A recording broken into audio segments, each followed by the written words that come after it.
धाकड़ खबर, बेखौफसुमा बेबाक अंदाज।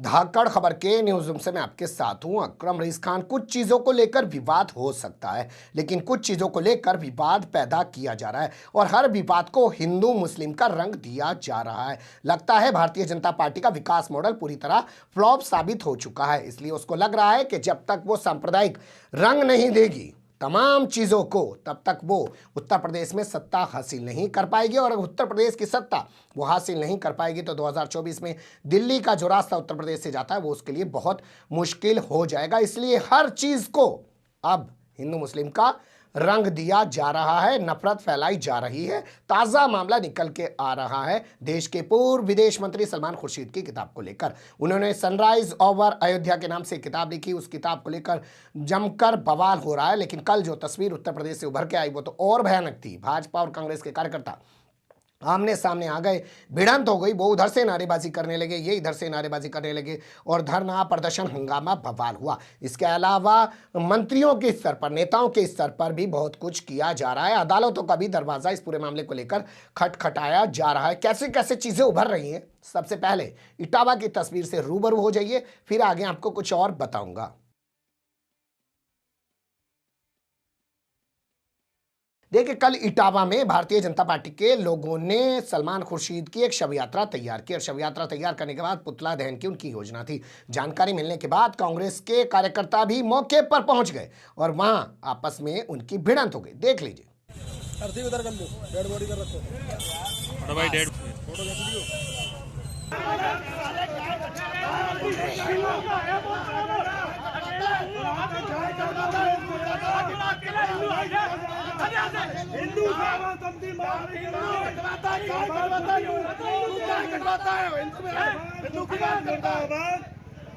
देख लिया आपने किस तरीके से भिड़ंत हुई और इसके बाद जमकर वहां नारेबाजी भी होने लगी। सुन लीजिए।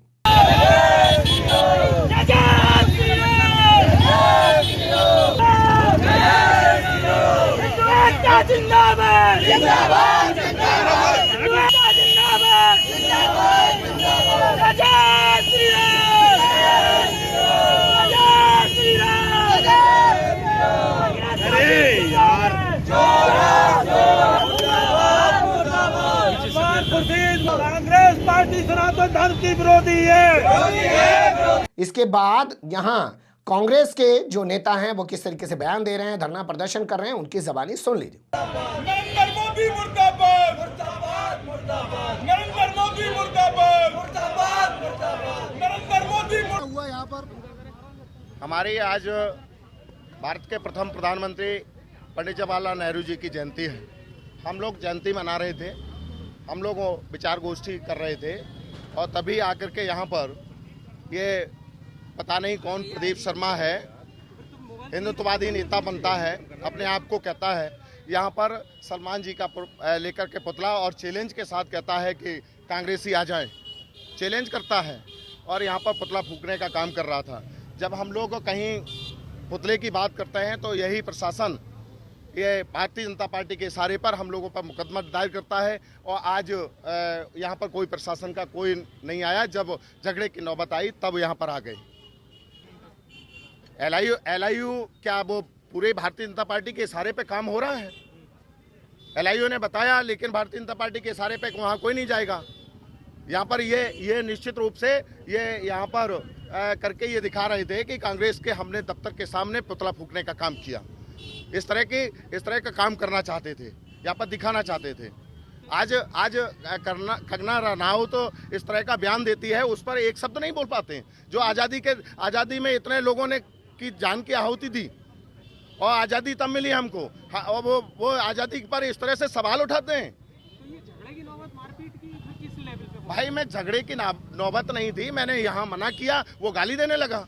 मैंने यहाँ मना किया कि यहाँ पर पुतला नहीं फूका जाएगा, हमारा कार्यालय है, कार्यालय पर पुतला नहीं फूकने देंगे, वो गाली देने लगा। अब आप क्या कार्रवाई करने जा रहे हैं? मैं निश्चित रूप से इसके खिलाफ एफआईआर करने का काम करेंगे कि इसने जो काम किया है उस पर एफआईआर करेंगे। चुनाव आ रहे हैं तो क्या लग रहा है? निश्चित रूप से चुनाव से पहले ही हिंदू और मुस्लिम की बात की जाती है, इस तरह की बातें की जाती हैं जिससे पोलराइज हो। ये वही काम करने वाला, वही कर रहा है ये। बीजेपी के नेता भी कुछ पीछे नहीं है, भगवा ब्रिगेड के लोग भी कुछ पीछे नहीं है, वो भी इसमें अपनी बयानबाजी कर रहे हैं। उनकी ज़बानी सुन लीजिए। सलमान खुर्शीद जी के सलमान खुर्शीद जी के ने जो हिंदू धर्म पर, सनातन धर्म पर, हिंदू संगठनों को आईएस और बोको हराम संगठन जैसे आतंकवादी संगठनों से तुलना की है, इसकी हिंदू सेवा समिति घोर निंदा करते हुए आज सलमान खुर्शीद की यहाँ से शव यात्रा निकालकर इसका अंतिम संस्कार शमशान घाट पर किया जाएगा। इस तरह के कार्यक्रम को लेकर आज नगर पालिका चौराहे पर यह कार्यक्रम शुरुआत हुई थी, लेकिन कांग्रेस के अराजक तत्व और गुंडों के द्वारा यहाँ पर हाथापाई करते हुए यह संदेश दे रहे हैं कि नरेंद्र मोदी चोर है। मैं कह रहा हूँ पूरी कांग्रेस चोर है, भ्रष्टाचारी है।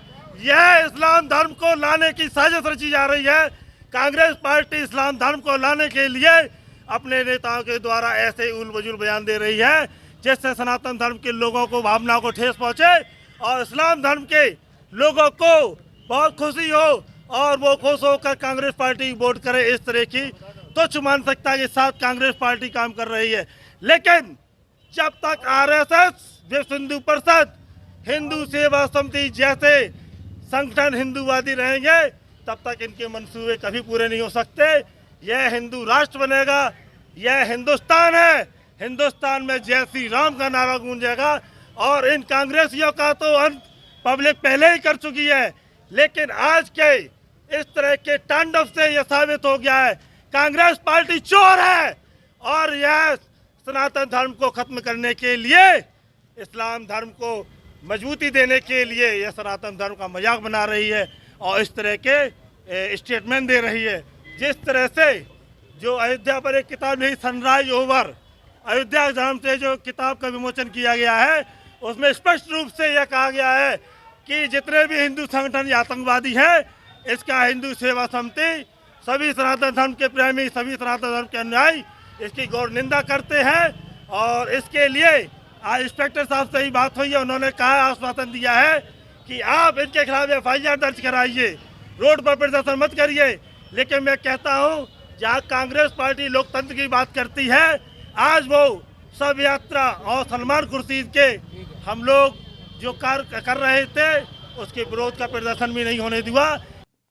सुन लिया आपने, सब अपने अपने तर्क रख रहे हैं, लेकिन कुल मिला के ये कि किताब का मामला कितना बड़ा मुद्दा बनाया जा रहा है, क्योंकि भाजपा की समझ में आ चुका है कि कुछ भी करो भैया, धर्म के नाम पे ही हम बच सकते हैं और अपने आप को बचाना सबसे अहम है। इसलिए हर चीज़ को उठाकर विवाद का रूप दे दिया जाए, वरना किताब को लॉन्च हुए तो काफ़ी समय हो चुका है और हंगामा अब क्यों बर्पा किया जा रहा है। लेकिन उत्तर प्रदेश में ही नहीं, कहीं और भी बहुत कुछ हो रहा है, देख लीजिए।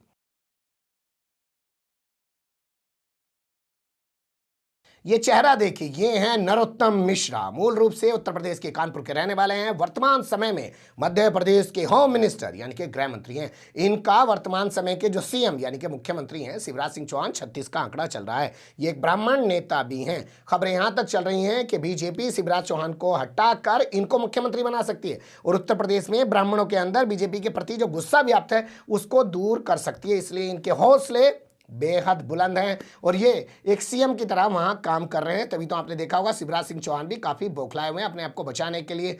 कभी गाय की, गोबर की, गोमूत्र की बात कर रहे हैं और कभी मंच पे खड़े होकर, ए अधिकारी तूने काम क्यों नहीं किया, मैं तुझे नौकरी से निकाल दूंगा, सस्पेंड कर दूंगा, तुझे हटा दूंगा। ये सब तमाम तरीके की ड्रामेबाजी कर रहे हैं। वरना आप सोचिए, जो शख्स 14-15 साल का अनुभव रखता हो मुख्यमंत्री होने का, वो इस तरीके की बेहूदगी, इसे बेहूदगी तो कहेंगे, क्या मंच से सरकार चलेंगी? क्या माइक पे खड़े होकर सरकार चलक रहेंगी? क्या जैसे आज भोंपू मीडिया और उसके दलाल चाटुकार दंगाई पत्रकार अपने स्टूडियो से पूरे देश को चलाने की कोशिश कर रहे हैं और सत्ता में बैठे लोग इनके नोटंकीपन से, पत्रकारों के ड्रामेबाजी से पूरे देश को चलाने की कोशिश कर रहे हैं, वैसे ही शायद वो मंच से पूरा प्रदेश चलाने की कोशिश कर। खैर छोड़िए उस मुद्दे को, आते हैं मुद्दे पे।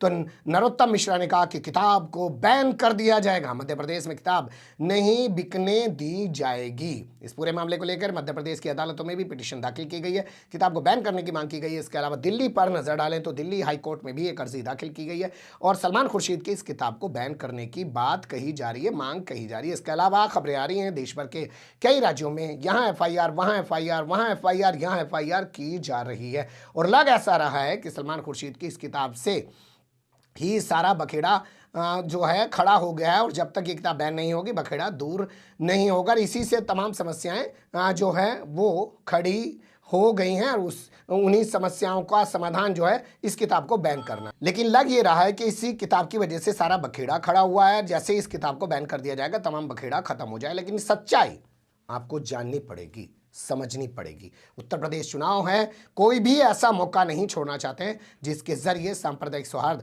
खराब ना किया जा सके। अब बात कर लेते हैं सलमान खुर्शीद को लेकर। तो सलमान खुर्शीद की भूमिका पर भी सवाल उठने चाहिए। आखिर उन्हें किताब लिखनी ही थी तो उन्होंने उत्तर प्रदेश के चुनाव से ऐन पहले उस किताब का विमोचन कराया क्यों? इस किताब को 9 नवंबर 2019 को फैसला आया, उसके बाद भी वो रिलीज कर सकते थे। उन्हें किताब लिखने में 2 साल का वक्त क्यों लग गया, उन पर भी सवाल उठाना लाजमी है। वो जानते होंगे कि उनकी जैसी किताब आएगी बखेड़ा खड़ा होगा और इसको सांप्रदायिक रंग दिया जाएगा। तो क्या उन्होंने भी जानबूझ के किया है? क्या वो भी चाहते हैं अपने आप को कुछ और, समाज के सामने कुछ और दिखाने की कोशिश कर रहे हैं, या इसमें जो है कांग्रेस का इशारा भी उनके साथ है? ये सब चीज़ें अंदरूनी हैं, खुल के सामने नहीं आ पाई हैं, लेकिन टाइमिंग को लेकर सवाल ज़रूर उठाना चाहिए। आप बने रहिएगा धाकड़ खबर के साथ। फिलहाल कमेंट्स के रूप में आप लोग अपनी राय दे सकते हैं, खबर को लाइक कर सकते हैं, चैनल को सब्सक्राइब कर सकते हैं और ज़्यादा से ज़्यादा हमारी खबरों को शेयर कर सकते हैं। फिर ऐसे ही किसी सुलगते हुए या उलझते मुद्दे लेकर मैं आपके सामने हूँगा हाजिर। फिलहाल अभी मुझे दें इजाज़त।